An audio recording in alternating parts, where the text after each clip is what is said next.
आजकल बदमाश हो गई हो, में सब में पास हो गई हो।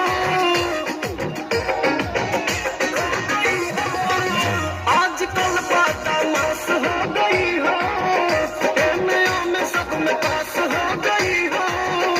अब आइए न छूना लीजिए मेरे मोरो, अरे मेरे मरद महोदय जी, लब का उद्घाटन कीजिए मेरे मरद महोदय जी, लब का उद्घाटन कीजिए।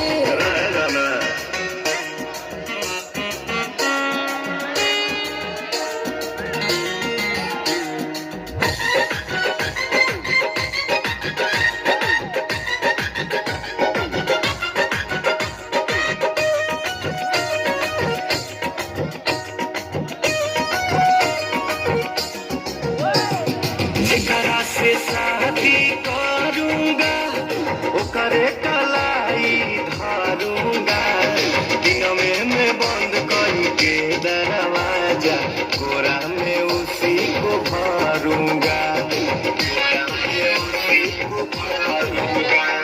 जेकरा से शादी करूंगा ओकरे कलाई धरूंगा, दिन में बंद करके दरवाजा कोरा में उसी को भरूंगा। मेरे राजा जी ऐसे न बोलो, लाज शर्म के शटर का खोलो, दूध में हल्दी मिला के पीजिए मेरे मरद, अच्छा मेरे मरद महोदय जी, लब का उद्घाटन कीजिए मेरे मरद महोदय जी, लब का उद्घाटन अरे कीजिए ना।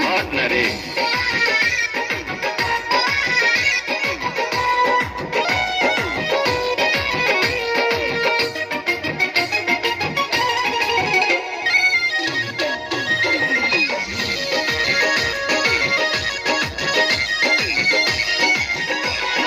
हमको जे ढेर बहकाओगी अपना ही खतरा बढ़ाओगी, ऊंच नीच हमसे हो जाएगा तो हमारे पर लांछन लगाओगी, हमारे पर लांछन लगाओगी।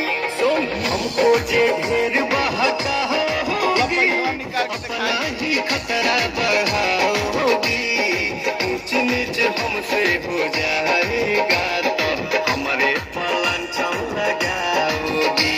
एक बेर तुम भरोसा करो ना, नहरे राजा को नाम लेके चलो ना, मेरे सोना ना टेंशन दीजिए मेरे मरद, मेरे मरद महोदय जी, लब का उद्घाटन कीजिए। तो हमरा में हर के सौतन जी, जाके दूसरा के